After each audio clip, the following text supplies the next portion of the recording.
បាទជំរាបសួរនិងសួស្តីអ្នកទាំងអស់គ្នាជាបន្តទៅទៀតនេះយើងនឹងនិយាយអំពីដាក់ព្រះជាម្ចាស់ជាមុនអូខេតោះឥឡូវយើងចាប់ផ្ដើមព្រះបន្ទូលរបស់ព្រះយេស៊ូវចូលស្វែងរកនគរនិងសេចក្តីសុចរិតនៃព្រះជាមុនសិន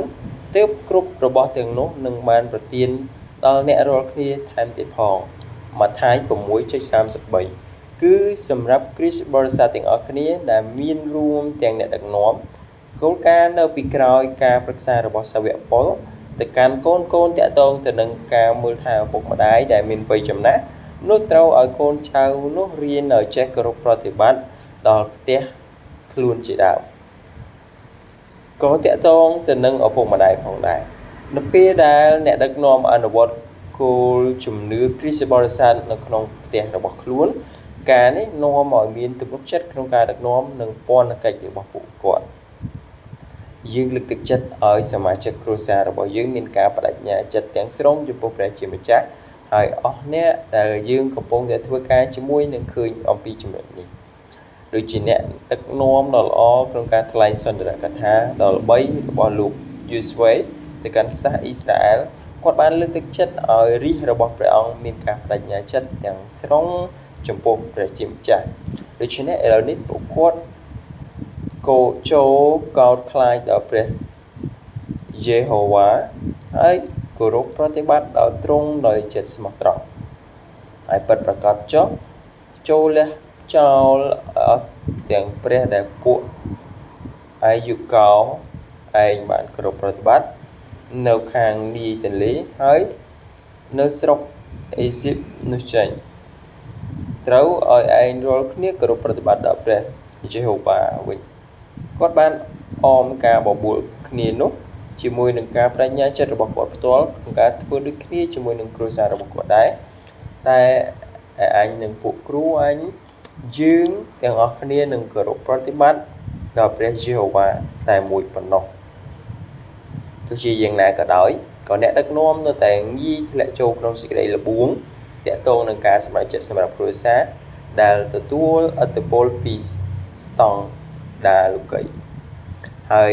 ប្រព្រឹត្តល្មើសនឹងព្រះហត្ថីរបស់ព្រះជាម្ចាស់វាជាការងាយស្រួលណាស់ក្នុងការដែលយើងមើលរំលងចំណុចពិតដែលថាប្រសិនបើយើងដើរតាមផ្លូវរបស់ព្រះជាម្ចាស់នោះព្រះអង្គនឹងប្រទាននៅគ្រប់អ្វីៗដែលយើងត្រូវការដើម្បីឲ្យជីវិតល្អប្រសើរឡើងដែលអាចទៅរួចបានយើងអាចមានមហិច្ឆតាសម្រាប់ខ្លួនឯងនិងសម្រាប់កូនរបស់យើងដែលទំនងជានឹងនាំយើងហើយនឹងពួកគាត់ឲ្យមានភាពអន់ថយក្នុងជីវិតខាងឯវិញ្ញាណនៅក្រោមឥទ្ធិពលនៃសេចក្តីប្រាថ្នាសម្រាប់ជោគជ័យលើផែនដីនេះយើងក៏ទំនងជាផ្លេចសំណួរនានារបស់ព្រះយេស៊ូវត្បិតបើមនុស្សណានឹងបានលោកីទាំងមូលតែបាត់ព្រលឹងទៅនោះតើមានប្រយោជន៍អ្វីដល់អ្នកនោះឬតើមនុស្សនឹង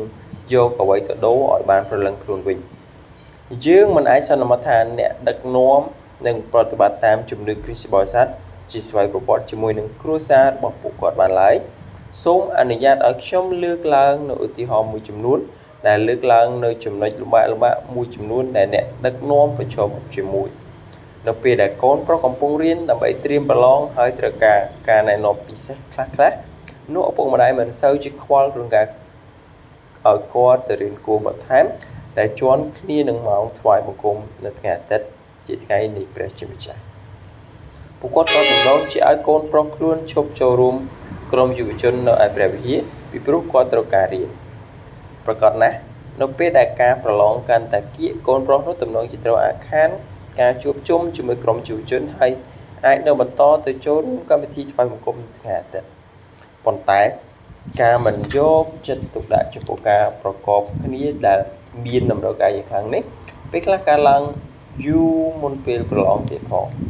កូននោះក៏យល់ឃើញថាការសិក្សាសំខាន់ជាងសុខភាពខាងវិញ្ញាណលោកគ្រូ D.L. Moody បានមានប្រសាសន៍ថាប្រសិនបើខ្ញុំស្លាប់យប់នេះខ្ញុំជ្រើសរើសឲ្យកូនខ្ញុំមានសេចក្តីសង្ឃឹមរបស់ព្រះគ្រីស្ទជាជាងមានលុយរាប់លានដុល្លារចំពោះខ្ញុំវាហាក់បីដូចជាថាប្រសិនបើយើងមានមហិច្ឆតាខ្ពស់ពេកក្នុងការឲ្យពួកគាត់មានកេរ្តិ៍ឈ្មោះជាជាងបង្រៀនពួកគាត់ឲ្យមានជីវិតដែលពួកគាត់នឹងរស់នៅអស់កលជានិច្ចសូមមើលឧទាហរណ៍អំពីរបៀបរបស់គ្រីស្ទបរិស័ទទាក់ទងនឹងការថ្វាយ đáy cú chỉ vật để miên với cái mình mới cú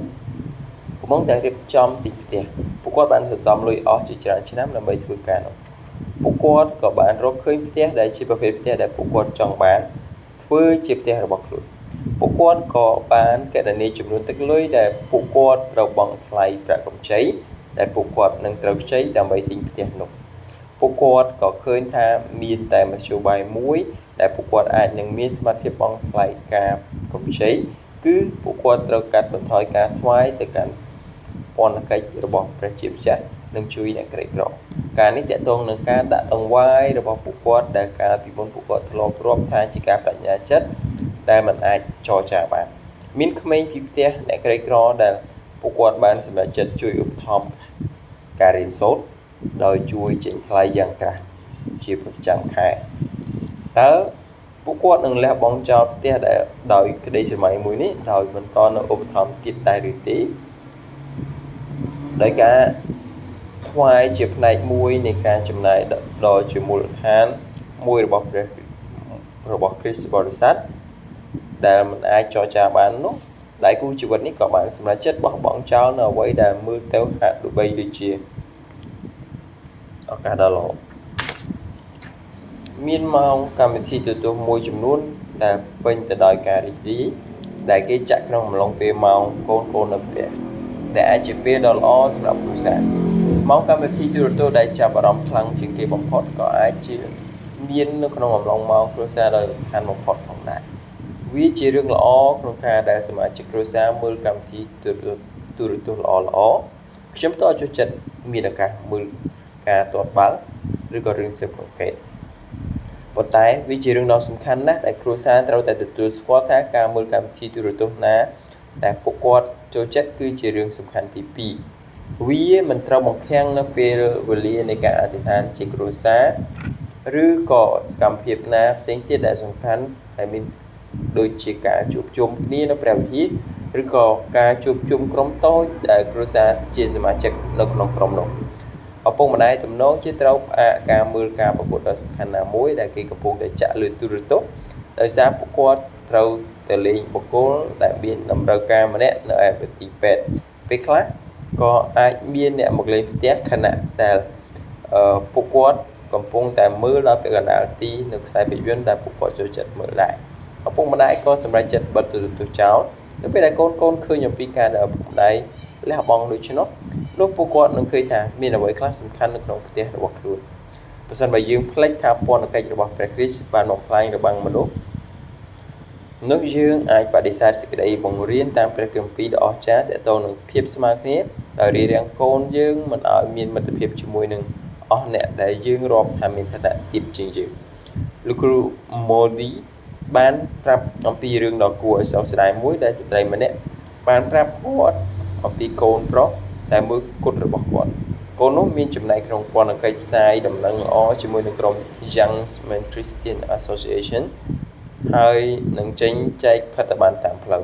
ម្ដាយកូននោះមានមហិច្ឆតាចង់ឲ្យកូនគាត់បង្កើតកេរ្តិ៍ឈ្មោះសម្រាប់ខ្លួនឯងហើយចង់ឲ្យកូនគាត់ចំណាយពេលបង្កើតទំនាក់ទំនងជាមួយនឹងអស់អ្នកដែលមានឋានៈខ្ពស់ក្នុងសង្គមអ្នកម្ដាយនោះបានគិតថាការធ្វើបែបនោះទាបជាងកិត្តិយសរបស់កូនគាត់តាក់ទងនឹងការរាប់អានជាមួយអ្នកក្រតាក់ទងនឹងការរាប់អានជាមួយនឹងយុវជនក្រីក្រនៅក្នុងក្រុម YMCA គាត់ចង់ឲ្យកូនគាត់ឈប់នៅទីនោះប៉ុន្តែកូនគាត់មិនព្រមឈប់ដូច្នេះគាត់ក៏វិច្ចបង្វិចឲ្យកូនគាត់ទៅរៀននៅសាលាឆ្ងាយចេញពីកន្លែងនោះគាត់ក៏បានទៅរៀននៅមហាវិទ្យាល័យ Yale ដែលជាសាលាដ៏ថ្លៃមួយហើយនៅទីនោះគាត់ក៏បានបាត់បង់ជំនឿគាត់នៅពេលដែលម្ដាយឃើញការនោះគាត់ក៏សរសេរសម្បត្តិផ្ញើទៅកូនជាញឹកញាប់ហើយព្យាយាមអំពាវនាវឲ្យកូនគាត់ត្រឡប់មកជំនឿវិញប៉ុន្តែវាមិនមានប្រយោជន៍ទេឪពុកម្ដាយកូននោះមិនបានឮដំណឹងពីគាត់អស់រយៈពេល2ឆ្នាំហើយមកទៀតពួកគាត់ក៏បានទទួលដំណឹងថាកូនគាត់នៅទីនោះក្រុង Chicago បន្ទាប់ពីបានចាប់ផ្ដើមទំនាក់ទំនងជាមួយនឹងកូនគាត់វិញឪពុកម្ដាយក៏បានឲ្យលុយជាច្រើនទៅកាន់កូនគាត់ដើម្បីជាដើមទុនចាប់ផ្ដើមរកស៊ីពួកគាត់បានគិតថាការធ្វើបែបនោះនឹងផ្លាស់ប្ដូរកូនគាត់ប៉ុន្តែវាមិនបានផ្លាស់ប្ដូរទេលើកចុងក្រោយដែលគាត់បានឮអំពីកូនខ្លួនគឺនៅពេលដែលគាត់បានលង់ទឹកស្លាប់នៅក្នុងទន្លេ Michigan អ្នកម្ដាយនោះមានវិបដិសារីយ៉ាងខ្លាំង ប៉ុន្តែវាហួសពេលហើយឪពុកម្ដាយក៏បានធ្វើខុសស្តៀងនោះដែរនៅពេលដែលពួកគេបដិសេធជំរឿនរបស់កូនប្រុសខ្លួនទាក់ទងនឹងការជ្រើសរើសគូស្រករជីវិតពីព្រោះនាងកើតចេញពីគ្រួសារដែលគេរាប់ថាមានឋានៈអន់ជាងខ្លួននៅក្នុងសង្គមនារីនោះគឺជាគ្រីស្ទបរិស័ទដ៏ល្អម្នាក់ហើយក៏សមនឹងគាត់គ្រប់ចំណុចប៉ុន្តែទស្សនៈនៃឋានៈសង្គមបានធ្វើឲ្យគ្រួសារនោះខ្វាក់មើលមិនឃើញទៅលើគោលការណ៍ព្រះគម្ពីរមួយការសម្រេចចិត្តប្រឆាំងនឹងគោលការណ៍នោះគឺបានបង្ហាញថាចំពោះគ្រួសារនេះឋានៈសង្គមសំខាន់ជាងព្រះជាម្ចាស់និងគោលការណ៍នានារបស់ទ្រង់បាទសូមអរគុណចំណុចបន្ទាប់យើងនឹងនិយាយពីការអធិដ្ឋានបាទសូមអរគុណ